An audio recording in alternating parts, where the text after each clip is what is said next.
Well, good morning, good afternoon, or good evening, depending on when this finds you. Hope you're having a great day. If it's the first time, I want to welcome you. If you're regular, welcome back. It's been a minute since I released the video, and I did take some time off for some personal reasons, and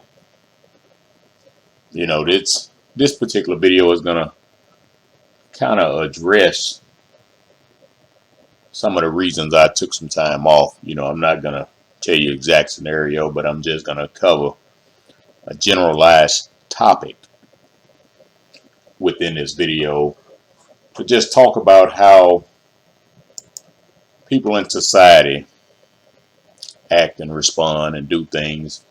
I'm going to talk about their character. I'm going to talk about their integrity or lack thereof of both of them. All in the name of trying to fit in, I guess, for lack of a better term. See, because when you protect and make excuses for evildoers, you yourself have become an evildoer. If you work in an industry that does harm to people and you defend the industry, you are an evildoer. When you refuse to stand up against people in an industry that are harming people, you are an evildoer.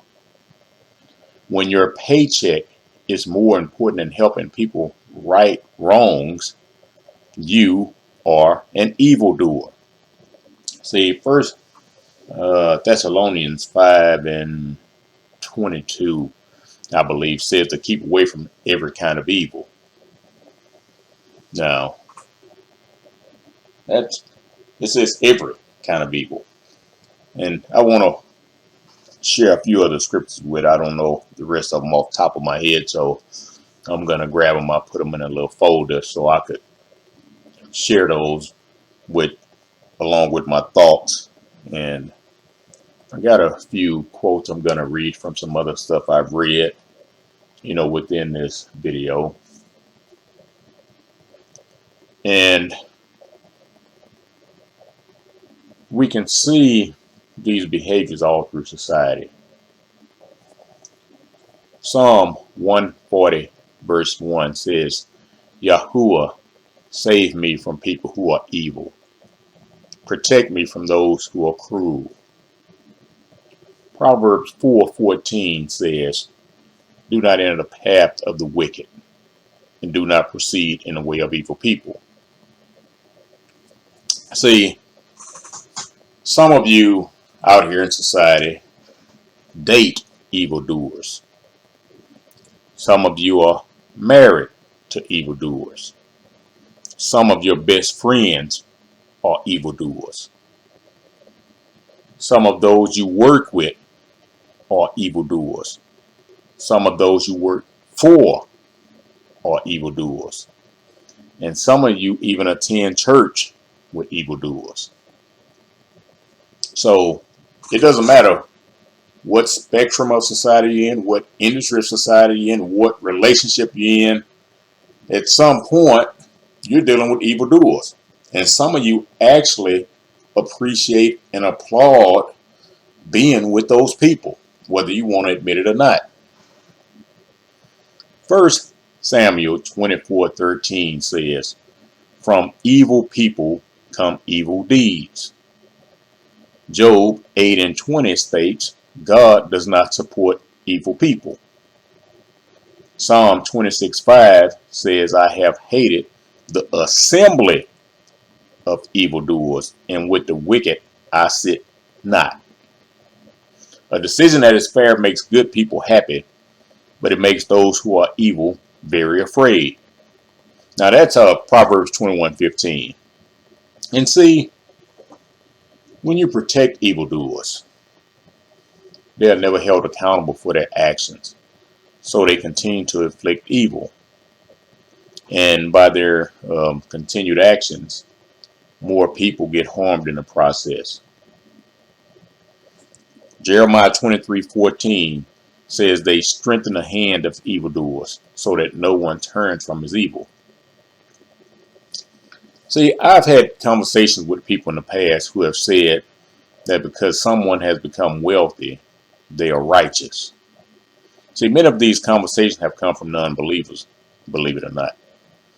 Then they, to try to solidify their decision and their belief in that wealthy person always being a good person and being a righteous person, they always want to point out the philanthropy that these people supposedly engage in. And, if you do a little research on a lot of this philanthropy, you'll see what that's all about. And see, I remember hearing Miles Monroe say in his book, The Burden of Freedom, that a person who doesn't believe in a creator will still succeed if he builds on the creator's principles. And he also said a believer will not succeed no matter how much he believes if he does not apply and build on God's principles. Now in Malachi 3:15, it says, "Now we will call the arrogant blessed, even evildoers are built up." And if we go further down Malachi, the next chapter, chapter 4, verse 1, it says, "For behold, the day is coming, burning like an oven, when all the arrogant and all evildoers will be stubble." Or another version of that says, "All the proud people will be punished. All the evil people will burn like straw." I mean, have you ever seen straw burn?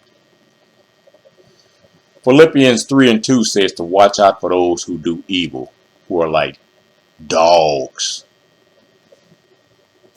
Dogs. I guess that's why evil people get mad at the Bible, because it calls you what you are. You're a dog. See, most people who intentionally harm others actually don't think of themselves as evil. They tend to minimize or find a way to justify their actions. People who do evil things generally don't consider themselves evil. Some people just don't have ethics and morals, because a lot of them have actually been trained from childhood not to have any. I mean, when I was in the hospital the last time, I had a nurse literally tell me that she doesn't like pain, but she became a nurse in order to inflict pain on others. Now, yes, she literally told me that before she did something very unspeakable to me. And I'm going to just keep that one to myself. But for some people, evil is a magnet that draws them in order for them to watch other people suffer. For others, it happens by accident, and instead of admitting fault, they do what they can to hide their actions. And to make sure their actions are solidified, they will convince others that what they did was an accident and no one needs to know about it. See, being good requires restraint. It requires honesty. It requires loyalty. It requires humility. It requires hard work and thrift. It requires ingenuity. It requires perseverance and compassion. It requires justice. It requires sacrifice. It requires character. As I stated, it requires integrity. And as I stated earlier, a lot of people have a lack of character and a lack of integrity. How many of you have ever heard the phrase, "Who are you when no one's looking?" That's the greatest indicator of who you really are. When no one's looking, do you still make the right decision? Do you still live unselfishly, or do you love with your whole heart? I mean, love is a decision. Love is an action word. Love is not a feeling. See, when no one's looking, do we put our needs first? I mean, don't get me wrong. We should look out for ourselves. As you've heard me in previous videos before, where I talk about what the flight attendant tells you when you board a plane, when they're giving you the instructions. If the cabin loses pressure, you put your oxygen mask on first so that you don't compromise the life of the person that might be with you that might need assistance. So we should look out for ourselves. But see, that's not what I'm talking about right here. I'm talking about, do we have a love so great for others that if we see somebody do something wrong to them, will we stand up and defend them, regardless of the consequences that might happen to us? That's what I'm talking about. If you wrong someone, you know, do you do everything in your power to protect and hide your wrong? Or are you a decent enough human being to say, hey, I did wrong. I messed up and I need to correct the mistake I made? A guy named David Brooks said, we live in a culture that teaches us to promote and advertise ourselves and to master the skills required for success. But that gives little encouragement to humility, sympathy, and honest self-confrontation, which are necessary for building character. There's an Irish proverb that says, better to be a man of character than a man of means. I mean, what do we see in a great portion of our society? We see praise for accomplishments. We see praise for high income earners. We see praise for those who have excelled in their field of endeavor. Now, I'm not saying people shouldn't be applauded for what they've accomplished. I'm not saying they shouldn't be applauded for that. But when are we going to see some praise for being humble? When are we going to see some praise for men of integrity or women of integrity? When are we going to see some praise for character? See, we're so busy trying to show people that we're good that, in this age of social media, we'll see people who've done a good deed and they'll post their good deed on social media to prove to others that they are good people. And see, Matthew 6:1 tells us what we should not do. And that says, be careful that you don't do your charitable giving before men to be seen by them.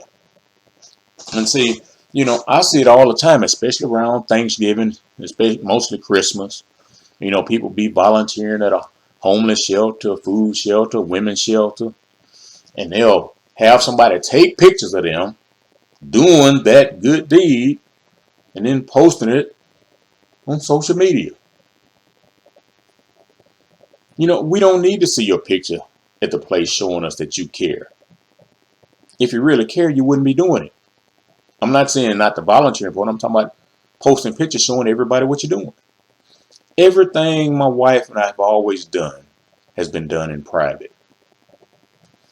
Abigail Van Buren said, the best index to a person's character is how he treats people who can't do him any good and how he treats people who can't fight back.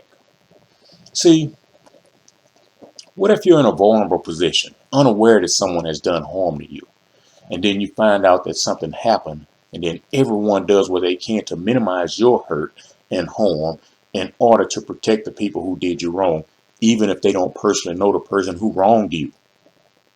Is that person an evildoer? Yes, they are. Doesn't matter what the educational level is. Doesn't matter what their job title or position is. Doesn't matter what their financial status is. At the end of the day, they're evil.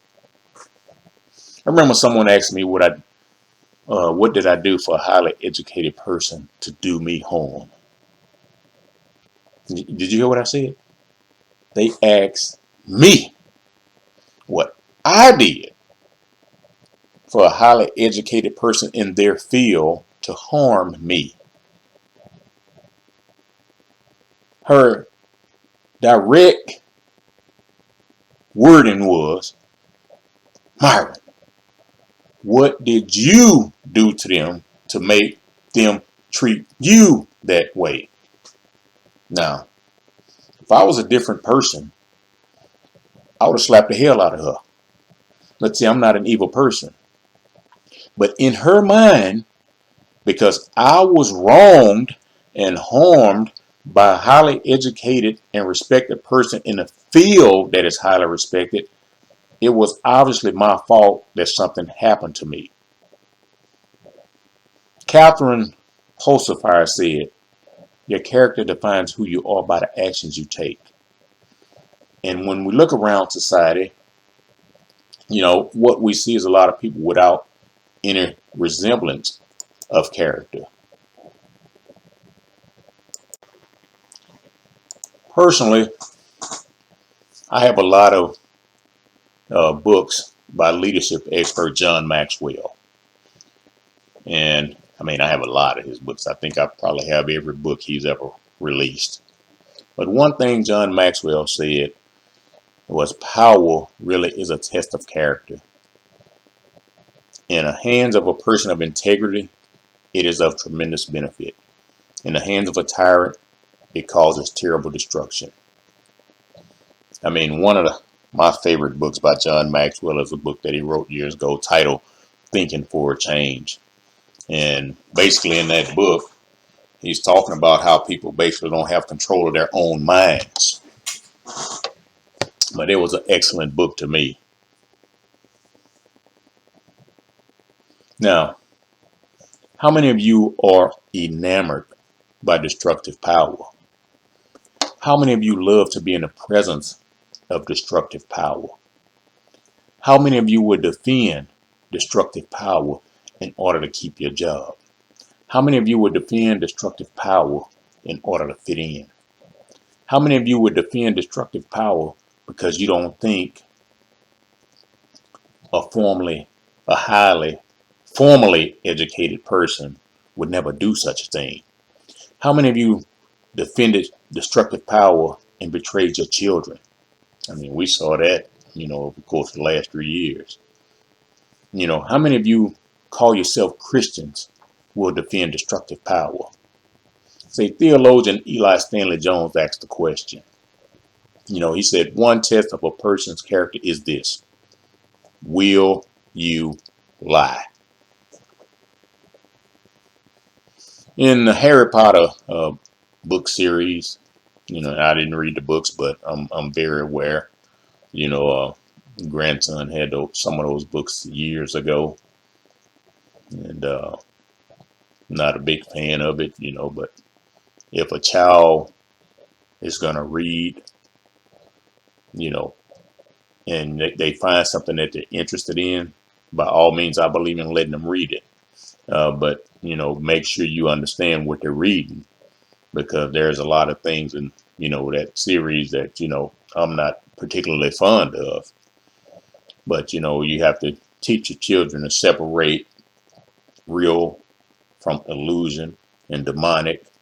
And so, you just have to be careful about that. But in the Harry Potter series, there's a character called Sirius Black.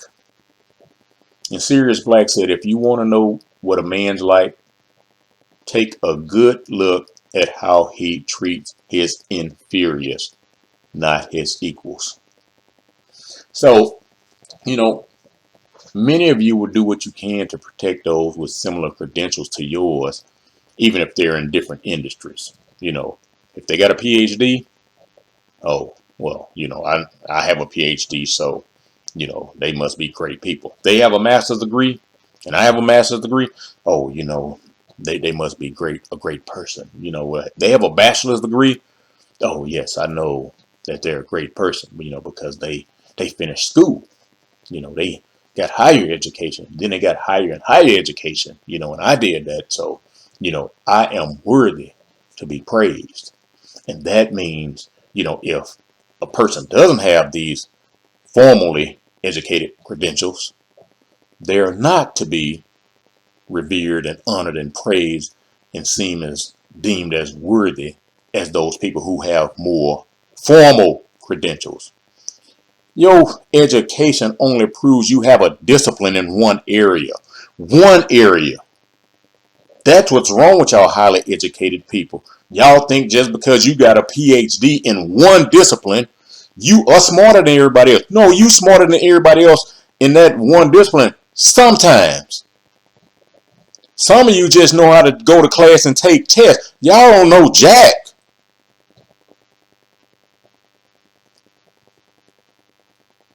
So when you do what you can to protect people with similar credentials as yours, I mean you'll even do what you can to protect those whose credentials are greater than yours.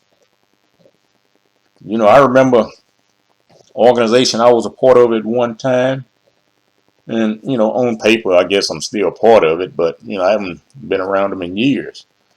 And they were talking. We went in one of our meetings, and they were all talking about the Congress person is gonna be at this our next meeting, and yada yada yada. Man, y'all don't know nothing. Y'all get caught up in, and that's where we have a big problem in the black community. We get caught up in credentials, we get caught up in titles, we get caught up in political titles, we get caught up in pastoral titles, and we don't look behind the scenes like in the Wizard of Oz. It took the little dog Toto to go open the curtain and show us who the wizard really was. But we don't like to look behind the curtain and find out what type of person we really praising and honoring. And so you'll do whatever you can to protect those people. And you always want to think because another person doesn't have the same credentials or titles or identity that person is less than. I've been in some meetings with a whole lot of credentialed and titled and uh, highly respected people in society. I'm not in awe when I go to meetings because you know what they are to me? Human beings. And some of that's even to be questioned. Because a lot of these people don't have no human decency. They don't have a decent bone in their bodies. But y'all get caught up in the title. Y'all get caught up in the position. It's sickening. But you will protect people like that. But you won't lift a finger to protect those who you deem less worthy than those who you consider important. Why are people so defined in their minds? They're defined in their minds, but they're obedient in public. The Academy of Ideas had this to say. In the privacy of our minds, many of us disagree with the ideologies, political agendas, and government mandates of our day. Yet in public, we comply. We do what we're told, say what is politically correct, and justify our hypocrisy by telling ourselves that we are powerless to change society, and so we might as well blend in with the crowd. Publicly conforming to what we privately disagree with makes us complicit in tyranny. Now, psychologist Todd Rose said that we care about being in the numerical majority even when we don't necessarily care about the group, and even when the group opinion is merely an illusion. Acting on instinct, in social situations, our brains don't actually bother to make a distinction between appearance and reality. You see, let's end it. This is why society will defend and protect co-workers, friends, mates, love interests, bosses, and even pastors. See, I have to repeat what I said earlier when I first started, 1 Thessalonians 5:22. Stay away from all appearances of evil. And you know what all means? All means all. See, Todd Rose wrote something called Collective Illusions. And what he said was collective illusions are social lies.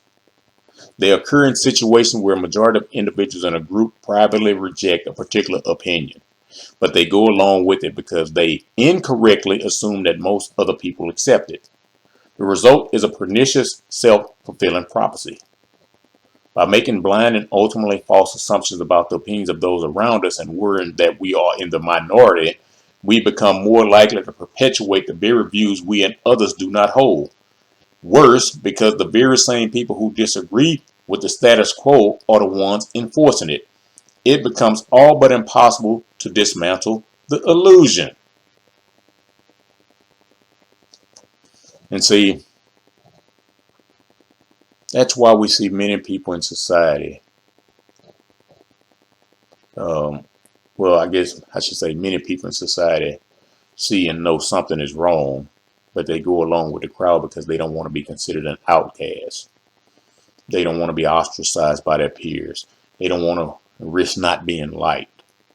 In doing so, they actually protect wrongdoing. In doing so, they protect evil. In doing so, they protect evildoers. In 1978, a guy named Vaclav Havel wrote an essay titled "The Power of the Powerless." And if you ever get a chance to read that essay, I would recommend sitting down and really studying it one day. It's about 80 pages long, and some of you might say that's not an essay, that's a book. But it's considered an essay. You can find it online in a PDF version. And Vaclav Havel was writing about communist Czechoslovakia. And the sad thing is, when I was reading through it, communist Czechoslovakia looks like Republican America.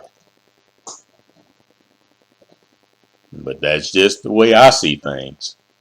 But in that essay, The Power of the Powerless, he says that each compels the other to accept the rules of the game and to conform thereby the power that requires the slogans in the first place. Quite simply, each helps the other to be obedient. In the totalitarian system, everyone in his or her own way is both a victim and the supporter of the system. Now, let's end it. I might pull some of Havel's statements out of the essay and do a separate video just sharing it. Like I said, it's not my stuff. Vaclav Havel is the author of it. And I know how to pronounce his name because my granddaughter had a teacher named Miss Havel, and she used to get mad at Miss Havel all the time because Miss Havel used to call me personally, if she thought she wasn't doing what she needed to do. That was like she was in the second grade, I believe. But Miss Havel was my buddy. But, as I stated, the reasons many people make decisions that are immoral and evil when defending someone they know has done wrong is because they don't want to endure the economic, social, physical repercussions, for being too forthright in their beliefs. And so many people will believe the consequences of doing the right thing are too severe. So they go along with evil and wrongdoing. Why do you think we've heard the phrase over the years, snitches get stitches? That, that's in the black community for the most part. But, I've seen, where they said it in some white communities as well. But many people would rather live in fear for the rest of their lives by tyrants than live in fear for a short period of time by helping to get justice to remove the tyrants. How many incidents have we seen where family members defended another family member knowing that this person has wronged someone, knowing that this person has killed someone?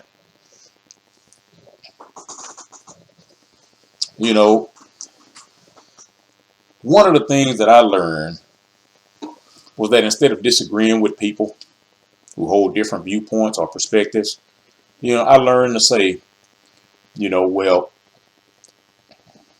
I totally see your point of view, or, I see where you're coming from. Now, that doesn't mean I agree with them, but you're letting them know why you see why they made the choice that they made. And see, when we adopt hypocrisy as a way of life and fully comply with agendas, ideologies, evil and wrong, which we don't agree with, we will not only be a victim of the creeping tyranny that's suffocating our society, but we actually become an active supporter of the very system that's victimizing us and others. I mean, look at it this way.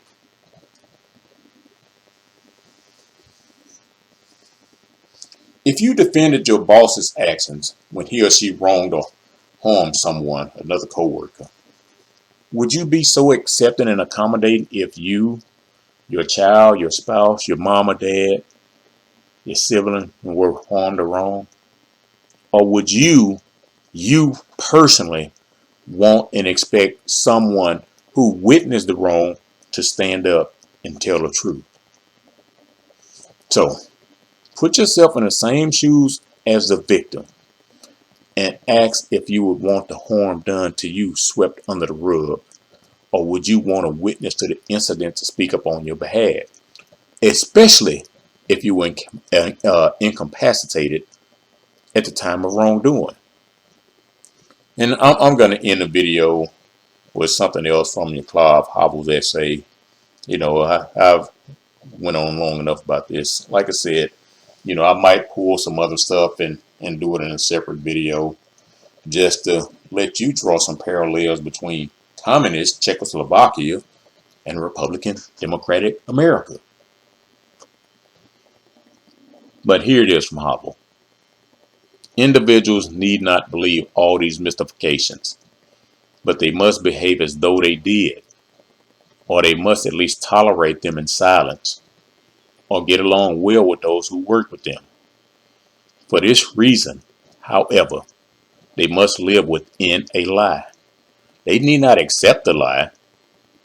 It is enough for them to accept their life with it and in it. For by this very fact, individuals confirm the system, fulfill the system, make the system, are the system.